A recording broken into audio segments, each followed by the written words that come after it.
করে পেছনে নিতে আরম্ভ করলেন।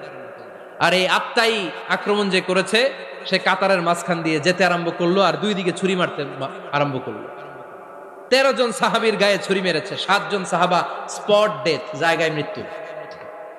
এই ভয়ঙ্কর অবস্থা দেখে এক সাহাবী বুরনুস, এক ধরনের জুব্বা আছে মাথাওয়ালা, অনেকে জ্যাকেট পরছেন না এরকম মাথাওয়ালা, লম্বা জুব্বা আছে আরবরা শীতে পড়ে মাথাওয়ালা, এই মাথাওয়ালা জুব্বা বের করে এক সাহাবী জালের মতো তার দিকে উড়ায় মারল। ওই বুরনুসের মধ্যে পেঁচিয়ে আবু লুলু মাটিতে পড়ে গেল আর সুইসাইড করে ফেলল, নিজের বুকে নিজে মেরে আত্মহত্যা। যেই সাহাবীকে ইমামতির জন্য দাঁড় করালেন উনি ছোট্ট সূরা দিয়ে প্রথম রাকাতে সূরা আল কাউসার, দ্বিতীয় রাকাতে সূরাতুল ইখলাস দিয়ে নামাজ শেষ। ওমরে ফারুক বেহুশ। ওমরে ফারুক কি বেহুশ। সবাই কান্নাকাটি করতেছে, সবাই দেখতে গেলেন, এখন হুঁশ ফিরে না। মুখের মধ্যে মুখ খুলে রাষ্ট্রের চিকিৎসক মুখের মধ্যে